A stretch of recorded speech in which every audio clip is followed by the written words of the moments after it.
Pete, ultimately, no matter how good somebody's submission is, no matter how well they complete the challenges, there's going to be internal instinct in Pete that knows whether this guy is a guy that I can hang with for 60 to 90 minutes, they can have the conversation with me, or if the vibe isn't right.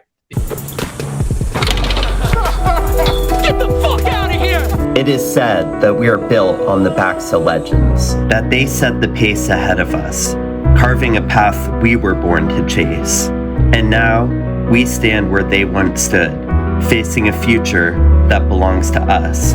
Stewards of this community, shepherds of this game, this great game, bound by what we bring and drawn to what this game can deliver. He is now worth $2 million, multi-millionaire, Pat Perrine, Roto-World's own, and for probably, 24 more hours a week, maybe, tops? Oh my God! Oh my God! What? Do you think I'm ready to fucking sell insurance? Do you think State Farm is hiring, David? Because I don't think State Farm is hiring. Well, to some of us, that is. The lucky few. Those who are chosen will have quite the legacies to uphold, and their foundation must be strong enough to bear what came before them. Meet the Tout House. Oh, hey, Pete. I'm Rick. I'm a former D3 college basketball athlete. Don't look at my stats. I don't know if I can tout without devolving into Davis. You know you're getting someone who's willing to show up each day, put in the hard work, and make things happen for themselves. Anytime, any distance. Mason Dodd does not want the smoke. I've experienced working in the fantasy football space, behind the curtain, helping you and a few others with some shows. A little bit of fantasy football clout would be nice.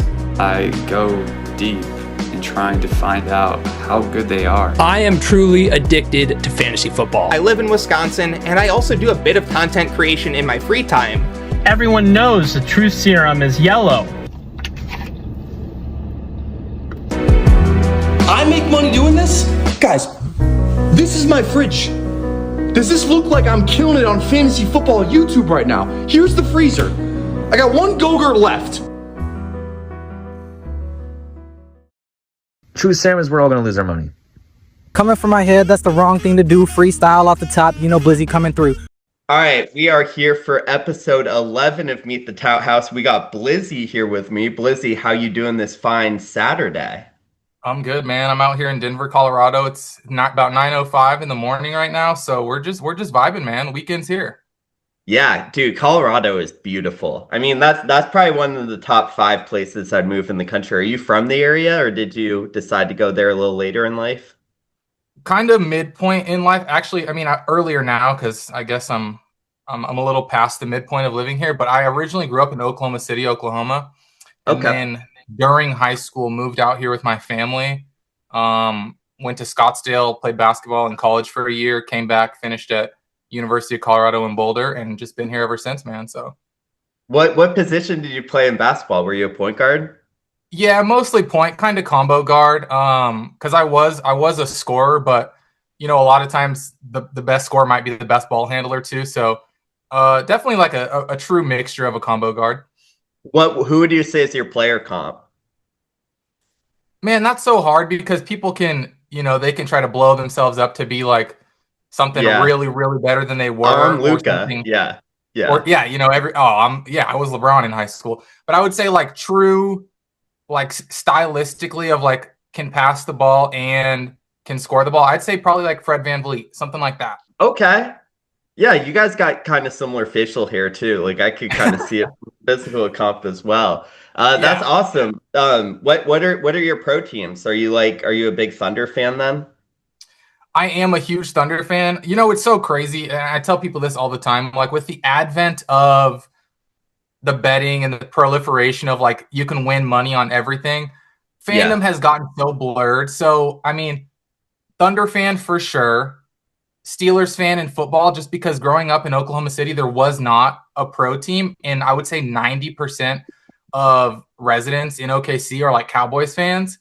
And so I was like, at that time growing up, I was like, who do the Cowboys hate? And it seemed like the Cowboys hated the Steelers.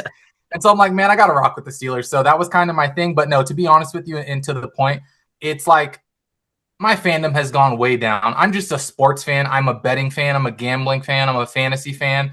And so I'm not going to sit here and pretend like I'm die hard anymore. You know, I have the terrible towels. I have I don't know if you can probably see a Palomalu jersey behind me. I'm definitely a fan, but you know, man, if it comes down to it and I gotta rock with the other team because my money's on the line, like perfect example for you. People might get a kick out of this. That last game to see who was going to go to the playoffs, Ravens and Steelers. You bet on the week Ravens. 18. Yeah, man, I did not have the faith that the Steelers, just again being non-biased, being analytical like I am and really evaluating it. I said the Steelers can't beat the Ravens in a winner-take-all pressurized game. And I had like 500 or 1,000 on the Ravens, and then they had the chance to win there at the end, and they bricked the field goal, man. And so, you know, sports fandom and fantasy space has gotten so blurred over the years. Yeah, I mean, Lamar, no one has ran worse than Lamar over the past 5 years. Every single year they lose in the most heartbreaking fashion. If it's Zay fumbling at the 1-yard line, if it's Mark Andrews dropping it, I don't know if you remember the win game in Buffalo, like 3 or 4 years ago when neither him or Allen could complete a pass. It's just like everything that can't go wrong for Lamar goes wrong. It's so sad. I'm with you though, like, growing up, I was a big Patriots fan, and in the middle of the dynasty, once I started playing fantasy, I was like, Antonio Brown is going up against the Patriots this week. Like, I would definitely be cheering more for Antonio Brown, or if I was cheering for the Patriots, I'd be like, oh, I hope we score a lot. That way, the Steelers have to throw in the second half. Like, it's like, and so I gave up the facade after a little while. So when people ask me like, oh, who's your favorite team? I'm just like my fantasy team. Like, yeah, like. And then people look down upon you for that. It's like, sorry for showing a little humility and honesty. Like, yeah. No, exact same here. It's like, I'm going to tell you who I'm a fan of sports-wise, but if you walk into my living room and I'm sitting on the recliner and I'm watching the game, you may be confused to see why I'm rooting in a certain way because it's all money-oriented. It's fantasy-oriented. It's betting-oriented at the end of the day for me. So, yeah, you're exactly right there. Yeah, so getting into fantasy a little bit, like what would you describe yourself as? Are you like a best ball bro, more of a home league person? DFS? Man, I would say it might sound like the boring answer to not pinpoint myself into a corner, but I would say I'm super well-rounded. I enjoy just things that make me think. I'm not super heavy into the dynasty space. I'm kind of like a consultant for two of my buddies now in their dynasties, but I got rid of all my dynasties last summer. Definitely my long time home league I'm the commissioner of, and that's the one that, you know, how many years? Even though I think this will be year 17. Oh my god, there's nothing better, bro. Nothing better. Yeah. So that's where like kind of all of my focus is in terms of like redraft and dynasty. But yeah, definitely in the best ball streets on both Underdog and in DraftKings. I love I don't know if you're familiar with the Circa Survivor contest, the largest fantasy survivor contest in the world out of Vegas every year. I play that. So any FFPC, so anything that can get me just the juices flowing, my analytical mind, I can really, you know, kind of dive deep and figure out where my edges are, where my advantages are.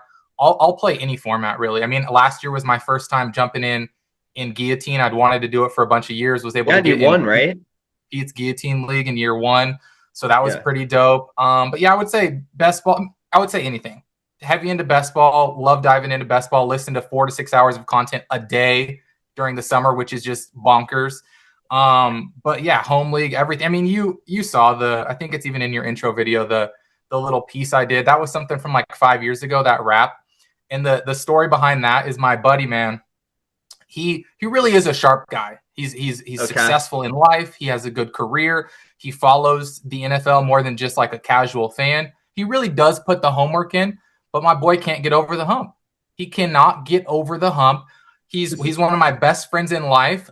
But if you jumped into our group chats, if you jumped into a phone call that I'm having with him, it seems like there's no love lost. Like I'm cutthroat with my guy. Like I'm talking to him. I'm talking to him like I'm talking to a guy who just stole money from me. I'm throwing him under the bus. And so that was like 5 or 6 years ago when he was like going on year 12 of no title. And just off the cuff, I think he had put up like a really slimy week and was trying to talk trash in the group chat. So I said, you know what? Let me just pull up my little voice recording memo, throw a little freestyle at him, no really thought behind it. Yeah. And let's send it to him. And of course he didn't appreciate it very much, but Shout out my guy Duncan. It's now year 17. You're still ringless. So maybe we'll have to update the ringless Duncan diss track this year. But yeah, man, I just love to have fun, love to, you know, be the personality in the room, be the personality in the group chat, keep things vibing, you know, kind of stir the pot, make people go at each other when maybe I'm the instigator of it, and just keep the home league lively. If they keep pointing fingers at each other, they can't point fingers at you. That's what I always say about instigating. Yeah, we're pretty similar. We're going into year 10 of our big home league, like started it, you know, back in high school. And yeah, one of my friends, Will, he finally got over the hump this past year, but he was 0-4 in finals before then. And he was like, if I go 0-5, I'm retiring from the league. So last year was really funny with all that. But yeah, I'm completely with you. I think fantasy is the most fun when it's a little contentious and like you have to have trash talking. If there's no trash talking in the league, I'm leaving after year 1. Like it's too boring for me. I need the personality driven stuff to supplement the actual NFL stuff on the field. Absolutely. So, absolutely. Yeah. So I, you know, going through your video a little bit, you know, it was really well edited, like the real world start and then going into the rap. Like I thought it was one of the most creative ones that I saw. And obviously you're pretty put together as a personality on camera. Do you have any sort of background with making content? Or I know before we started recording, you mentioned you work in TV a little bit. Like how do those skills translate and help you? Yeah, just like we were talking about offline, I've been kind of in the sports media / just general TV media space for about 15 years now.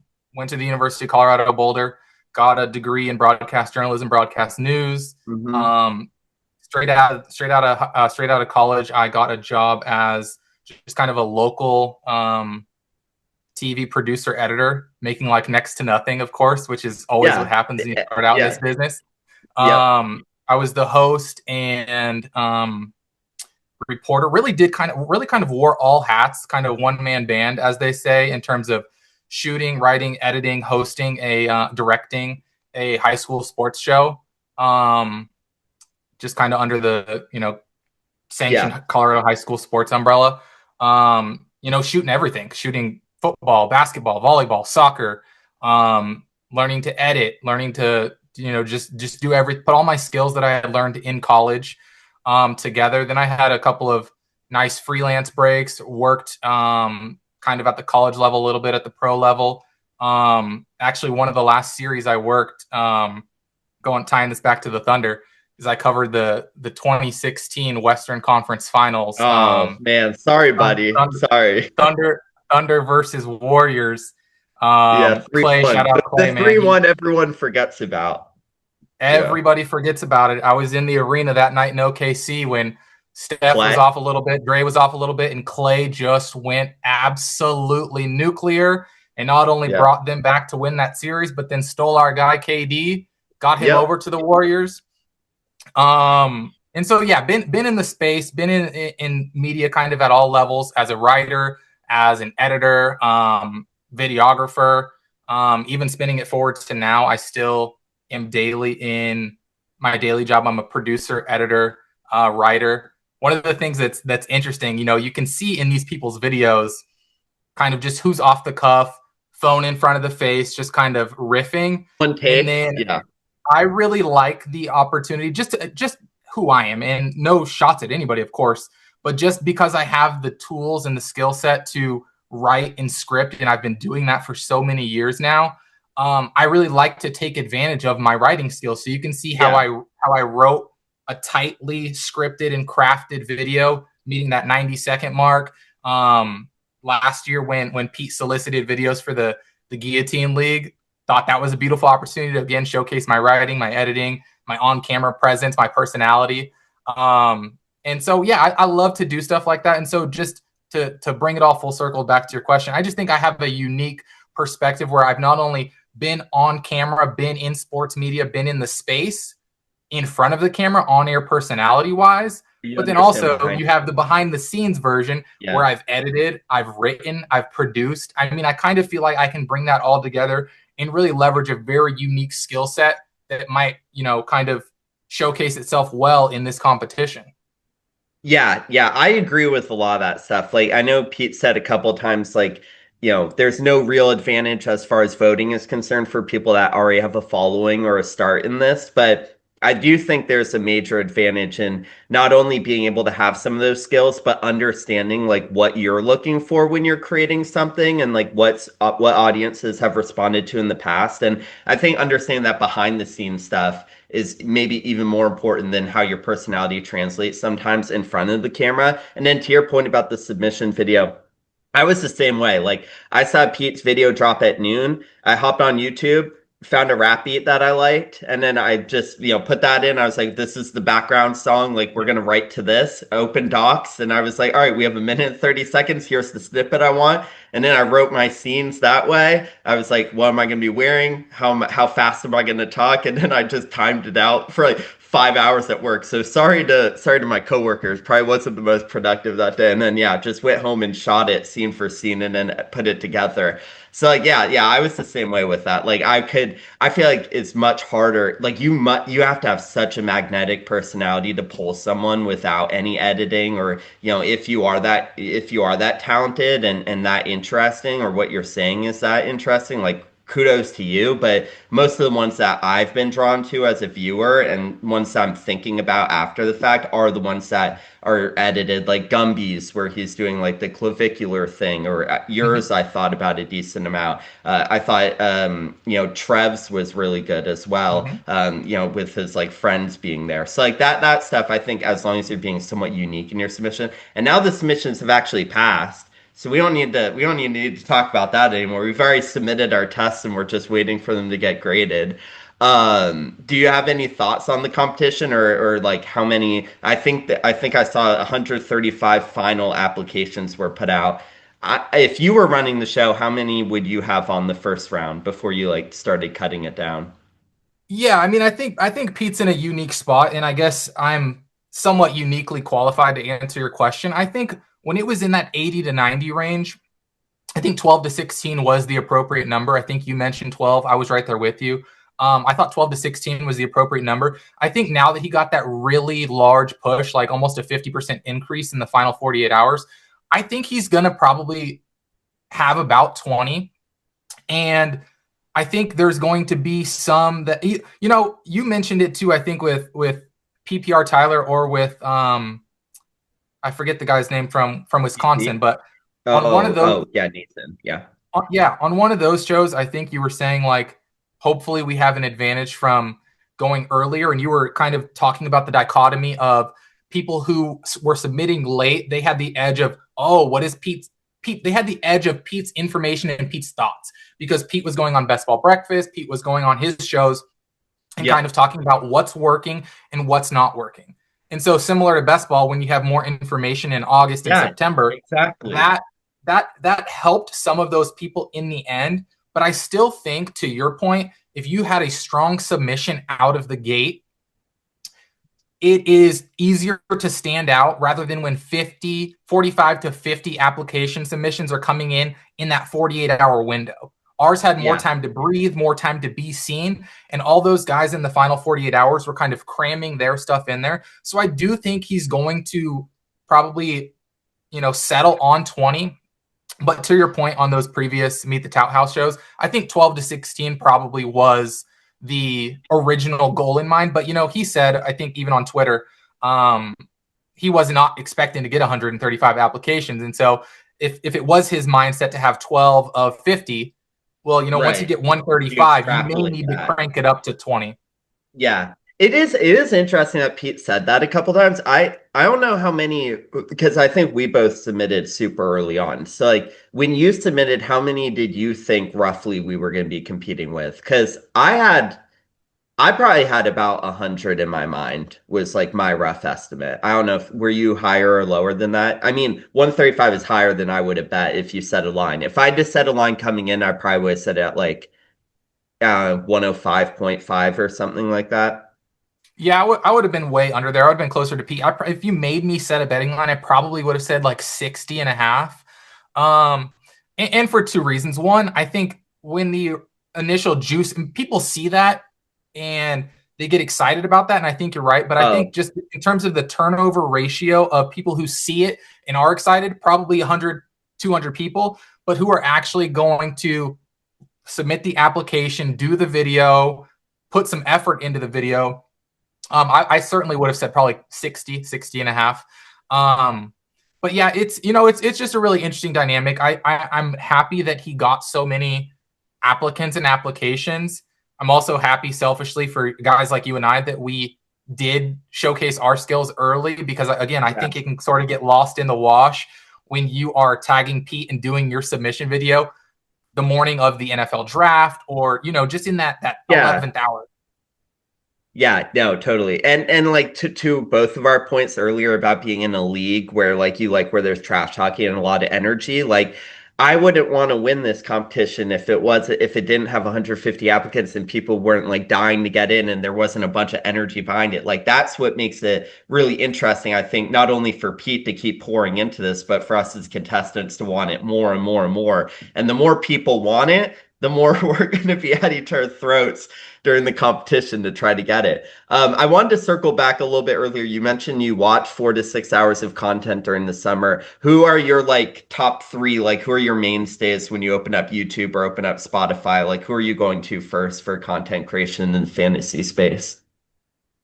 Yeah, I mean, certainly, definitely during best ball summer, it is best ball oriented. I would say I always get the full 4-hour stream of Pete and Best Ball Breakfast in. Yeah. After that, I would say I prioritize ship chasing second, or ADP. I mean, whichever one you want to call it. ADP chasing specifically for me, just because those guys are so fun, and then you see them have to play that little game that they play where at the end the closing line value game. See who has the best closing line value of guys above 200 at the end of the season for week 17. Yeah. I would say after that, probably like Herzig and the ETR guys. I like listening to Levitan. I don't necessarily always listen to like the kind of the redraft home league specific stuff when it's with Silva, although that dynamic is beautiful between those two guys just because their personalities are so different. But anytime where like Levitan and Leone are doing a best ball specific stream, or Levitan and Herzig, I would say that's probably number 3. And then anything past that, because that's already probably 4 to 6 hours a day. Anything past that is just kind of what I load up and want to listen to. I don't listen to a ton of the RotoViz stuff, but I will, just to kind of, you don't want to kind of rabbit hole yourself and get narrow-minded and just listening to the same people. So like if Gretsch and Siegel have something interesting to say, or their perspective is a little bit different than the market. A lot different. A lot. Sean will hop on the mic and he'll come up with a tape that like I've never even thought about hearing before, and I'm like, dude, I'm not always taking it the most seriously, but I love listening to Sean sometimes. Just like at the end of the year, where last year he was like, yeah, I think Brock Bowers could be the #1 overall player in fantasy, and I'm like, bro, no one said that.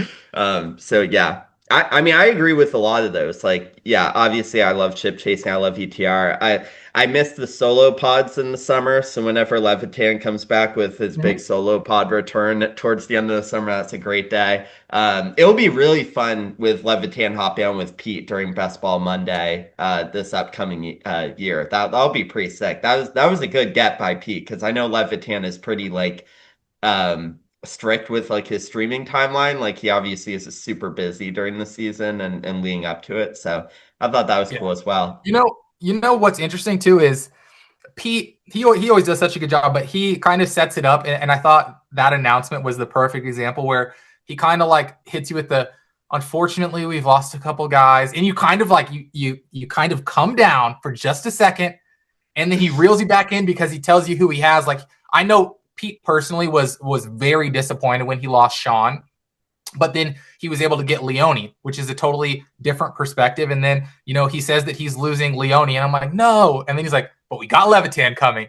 And so It's really cool. And one of the things that, we can kind of tie into this show, and even kind of taking some of the points that Pete talked about with Alex Piper, the YouTube exec and the producer, is, there's kind of a fork in the road, and I'll be interested to hear your thoughts on this.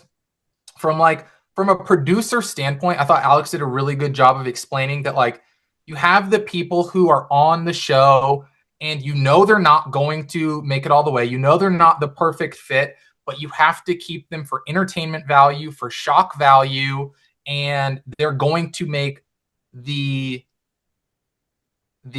road to the destination exciting, right? Yeah.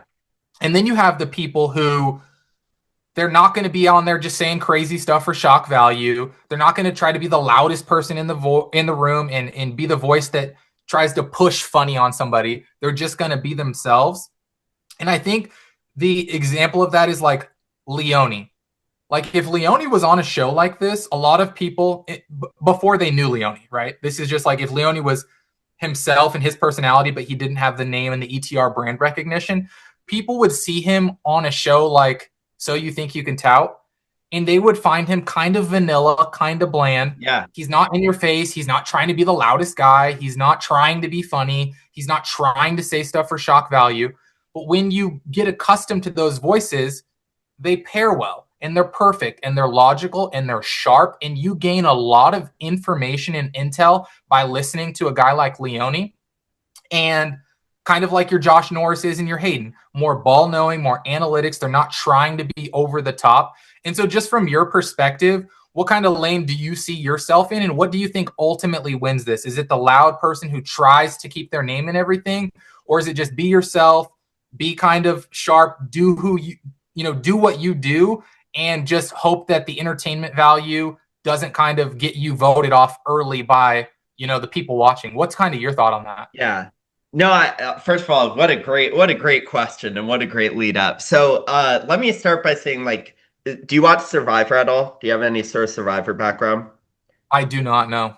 Okay, so I'll explain it for the audience then. So like growing up, so Survivor, obviously, they all go to a beach and vote each other out. And when I was growing up and started getting really into the show, I always gravitated towards the best players, right? So the people that were super manipulative and conniving and could, get people to do things and make them think that it was their decision when it was really the decision that they implanted in their head. And so I was really gravitating to that, and I was like, why are there only 2 or 3 of these people on each season? Like, why can't, like, obviously it's America and Survivor's a huge show. We should be able to get 18 of the best players together and have them play. And I was like, oh, we have these old people and we have these like idiots. Like, why are they on? And then there was finally a season called Second Chance to anyone that's watched Survivor, where they really kind of had like 18 out there who were all like some of the better players to have played in the past. And it was like fun. But it was kind of like exhausting, where every single episode you're like, by the 5th episode, they're just talking about game theory like nonstop, and it's like, okay, like we get it, and like I kind of miss some of the characters from the past. So now I kind of realize that when you're building a cast and you're building a show like this, you need, a bunch of diversity. And so like, what are people bringing to the table? And that creates clashing, and that creates like, it's hard to know who I am if I'm not being compared to you or I'm being compared to someone else. So you can see someone in a new light by how they're played off another person. So taking that to the show, I think we're going to have some people with like way high energy. I think we're gonna have analytical people. It would be interesting actually to sit down and think about like the different groups in the fantasy like content creation. So like comedy guys, alpha, I don't know, bro-y guys, like more analytical people. And kind of like map that out. I wonder if Pete has that behind the scene, like if he has like some sort of mapping. He's like, I want 3 people here, like 2 here. As for who I think will win the show, I think it's an easy answer to say, oh, whoever can adapt the best to a variety of challenges, because like, obviously there's gonna be challenges in different kind of areas of expertise. At the end of the day, what I think people need to realize is that one of the perks of this is someone that's going to be hanging out with Pete on stream for the rest of the summer. So I think it has to be someone who's a good hang, first and foremost. So if Pete feels like he has to work to talk to this person and it's not just flowing seamlessly, I think that's like a bad thing. So developing communication skills and being able to play off of Pete's jokes, I think is going to be important. Whereas if Pete's constantly having to bring stuff out of you, which is why I think this show series is so good, because it allows people to have like longer form conversations. Like obviously I can tell like you and me, like we could talk to anyone probably and hold our own, right? And so, and some people will hop on here and like, obviously I'm not Pete, but like in my opinion, just harder to kind of get some people to talk sometimes. So I think being able to talk and just being a good hang is maybe an undervalued aspect, because I think a lot of people will focus on ball knowing and trying to flex their intellect and flex, how smart they are. Whereas I think that's only one aspect of the show. And then being entertaining along the way, I do think has value. Like, you can't be the perfect, polished contestant the entire time, because I think, like, if you do that too early, people are going to start rolling their eyes at you. Like, you have to get in the mud and fight a little. So I know that was kind of meandering a little all over the place, but I think somewhere in there was probably an answer to your question. No, you brought up several good points. I would say one of the things from my perspective when I was thinking about my video is, and to that last point that you made about being too polished, is you cannot just try to present yourself as just flatline, kind of no highs, no lows. I'm perfect. I'm this. I win everything. Nobody can tell me anything. You have to have a little bit of vulnerability. And so yeah, I could have not made the real world open. I could have just jumped on here and tried to be, buttoned up and this, but you have to, first of all, it was showing that, like, right off the rip, I can write. It's like, what happens when people stop typing from behind a keyboard and they start getting real airtime? Right. Okay, boom. He gets the gist of the show. He wrote that strongly. And that wasn't just like me, like, buttoned up trying to, like, act a certain way. But then what you have is I had to, like, what are the, like, levels of trying to be too funny and, like, using my natural ability, which is, like, more dry humor. And so, like, I just threw in the fact that I had in my phone, like, a 5 or 6 year old audio clip to, like, show, okay, like, I can be entertaining. I can mix it up. I can throw a diss track on somebody who's my best friend just because, he's still ringless after 12 years at this point and now 17 years. And then at the end, again, trying to just showcase, like, my own personal dry humor, which is, like, have Pat, which I did not know, obviously, on April 2nd was going to be the judge. But I was like, have Pat come on and grill me as a guest judge. But when that flame burns out, I might be a little blacker, but I'm going to be a perfect I laughed addition at that. to your content menu. And so that's my style of humor, Right. I didn't want to be anything. I didn't want to be more boring and totally boring and be like, hey, well, you should pick me because, but I didn't want to just try to be overly funny. It's like, dude, you got to pick me. I'm the funniest guy. Your show needs me. I didn't want to be that either because that's not my personality. And if I've learned anything in kind of 15 years of kind of being in the journalism, the TV, the media space, it's you have to be yourself. Pete was so smart and so sharp to get the Joker villain character on a call immediately to see was he being himself.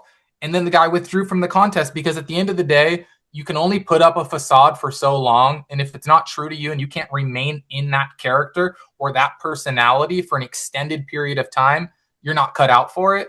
And so, I mean, I think you made several good points. You got to be polished. You got to have a certain level of just, hey, I can hang, I can carry a conversation. And the thing is that Pete's in that unique position. And Alex brought this to his attention. It's like, Pete, I almost think you'd be better served as a judge than as a host. But the fine line is, as I certainly could tell you, I'm sure that you could say the same thing for yourself, is Pete ultimately, no matter how good somebody's submission is, no matter how well they complete the challenges, there's going to be internal instinct in Pete that knows whether this guy is a guy that I can hang with for 60 to 90 minutes, they can have the conversation with me, or if the vibe isn't right. Because to your point, you brought up, having to pull stuff out of people. In my position where I've interviewed hundreds, if not thousands of high school athletes, even sometimes college athletes, pro athletes are a lot better because they've been through the grind at that point. Yeah. But specifically high school athletes I'll use for this example to make your point, which is if I ask you a question about tell me what it was like when, you hit the shot, the team mobbed you, if they don't have a natural bravado and they're kind of not the person who's comfortable on camera and they're saying, it felt great, I'm happy that we won. That stuff doesn't do it for television. No. And so, it makes my job harder as an editor after the fact to put together a good soundbite. It makes it harder for the viewer, for the audience to consume it. You really want the guy that's like, man, I told my mom last night I was going to hit the game-winning shot. Nobody's going to believe me. In the huddle, I said, Coach, forget what you're drawing up on the whiteboard. Give me the ball, and I'm going to make something happen. That's the soundbite that you want. that's engaging, that's fun, that's personality. And the longer that somebody takes to come out of their shell and you have to drag something out of them, it becomes so difficult. I mean, so many athletes, and again, nothing against high school athletes, they're just not in front of a camera as often, but it's so hard when you ask them about a meaningful moment or a favorite memory from their career. Or I've been doing a series this season about athlete of the month, where I'm saying, like, hey, before you go on to the next level and you continue your athletic career in college for wrestling, for basketball, for golf, whatever, like, what's the one standout moment from your high school career that you want to tell me about? And some people have such great answers, and some people are just naturally uncomfortable. And if Pete has to feel like he's got to drag something out of them, or there's going to be dead airtime, or the opposite, which I'm sure you've run into in your experience, Pete, where somebody tries to talk over you, you can't get a word in. You have to have a natural balance. We've got to play off each other, kind of like you and I are exhibiting here, this ability to not only answer the initial question, but kind of articulate and get something out of it. It's not robotic where you're saying, well, Blaine, who do you think is going to win? And I'm saying, I think it's going to be a person who can blend the perfect personality and exhibit some ball knowledge. No, but yeah. One thing that I always feel like when I'm interviewing and stuff is like all of like loose questions on my screen that I'm like have some flow of concept that I want to get to. But the best interviews are where instead of just going from question 1 to question 2, the answer to question 1 leads to a question that I didn't even think about beforehand. And then it's just a conversation like, oh, you're talking about that. Let me bring up this. You're talking about authenticity. So I was just thinking about, like how important it is not only to be authentic in how you're presenting, but also in how like you're gathering like feedback from people. Because I think another edge of this contest is going to be people that aren't used to maybe criticism, getting criticized for the first time, and people forming opinions of you that may not be indicative of how you feel about yourself. And so the people that can, for example, I thought I wanted to have you on after you laughed at my player comp video, and I player comped you to Darren Waller, and you're like, oh, if people can't laugh at themselves, like they're gonna be dead in this challenge. And that's when I was like, see, like this guy can hang. Like this is what I'm looking for. Whereas other people, if they're like, if they say something, let's say they're like, oh, JSN had a 24% route share last year. And then someone in the comments like, he actually had a 29% route share, you idiot, or whatever. And then if they divert their attention from Pete to start crashing out the chat, it ain't it. I think that's a bad sign. So I think having thick skin and being able, like, that's one thing that I think I'll need to work on, is like, I don't have experience live streaming or in front of a chat. So how am I balancing engaging Pete with like sometimes looking over and like bringing the chat into the conversation? Because I would love to be able to play both at the same time instead of ignoring the chat or like listening to Pete halfway while I'm like reading the chat. So that's one thing personally I think I'll need to work on. But I know I've already taken up like a lot of your time, so I appreciate you hopping on. Do you have anything else you wanted to bring up before we hop out of here? No, I mean, I think to your point, and certainly, I mean, if you have time, I have time, so don't feel like okay, we are cool, yeah. We are.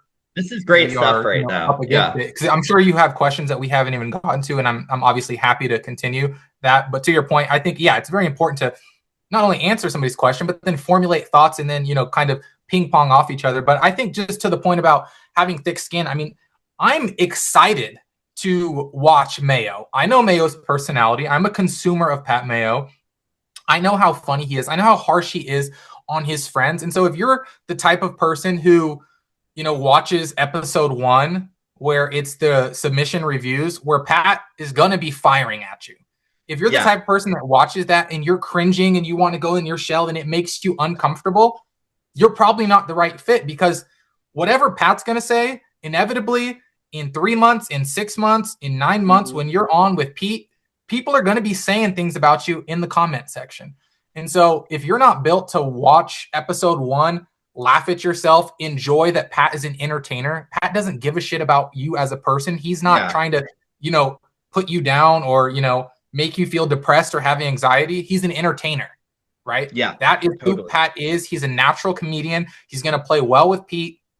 He's going to absolutely go completely surgical on our videos, and it's going to be hilarious. And if that makes you uncomfortable and it makes you want to back away, you're probably not the right person for the show. But if you embrace it and you're like, yo, Pat got me on that, that's funny, you want to live in it, you want to live in that moment, then that's going to say a lot about you and how you're going to react to being in a position like this moving forward.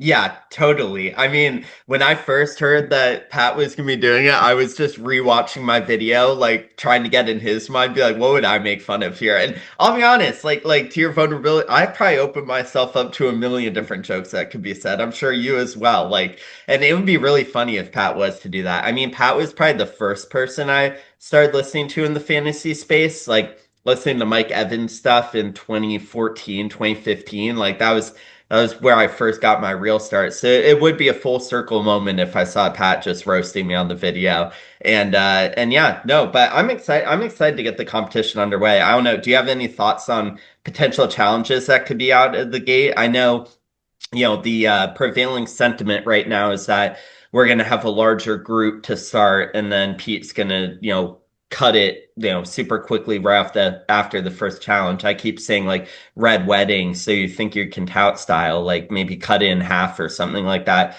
Do you have any ideas of what that first challenge could be, or what some of the early challenges could be? Yeah, I would say, I know there's been people talking about like, write me an article on this topic, or, do a live stream. I think this is just my vantage point. I don't think it's going to be necessarily that involved. And the reason is because time is the biggest constraint. Pete's time, Lou Dog's time, his team's time is the biggest thing. And so the longer that something goes, whether it's, write me an essay on this specific football statistic, or whether it's something about, hey, jump on a stream and talk with me for 15 minutes. The difficulty in that is just when you talk about 20 people doing that, it creates an unbelievable amount of time. And so I actually think it's going to be shorter stuff. It might be, how would you craft a tweet about this? Because then you're character limited. It might be something about, make me a YouTube short, fully vertical video, show me your caption experience, your ability to load in maybe some highlights or some supplementary media to talk about what you're saying. But I think more short form, only because in my opinion, for Pete, Lou Dog, and the rest of the team, time is a constraint, I think. Yeah. I wonder if there's like a level of balancing that versus like the submissions were already a short form thing. So, one thing I'm interested in is balancing, like weighing how good they are at touting at this as a potential career path versus introducing the characters and getting people to care about the characters early on in the challenge. Because I think that's a difficult line to kind of, if everyone's writing essays right off the bat, that's great, but no one knows, like, they don't know I'm writing it versus you're writing it. So I think that, like, it has to be camera focused. I agree. Live stream is out, because not only is Pete, that can be a scheduling nightmare on Pete's behalf, but way too many people to be streaming early on. So I think video is probably where I would see, maybe it's like a 5-minute YouTube video, or some sort of time commitment. I think is sharp for sure. I could see a YouTube short as well. But it's fun to think about at this point. It's kind of crazy that we're already here. Like, I can still remember when the contest dropped like 20 days ago. So it's crazy how it's been 3 weeks already. But yeah, I actually do have to hop out of here. So I'm glad we went over, though. I thought the whole interview was great, but the last 20 minutes was really, really fantastic stuff. Maybe some of the best stuff we've had on one of these episodes so far. So really appreciate your time. Looking forward to hopefully seeing both of us on the contest, and we can chop it up more in the future. Appreciate you, brother. Have a good one. Yeah, you as well. See you.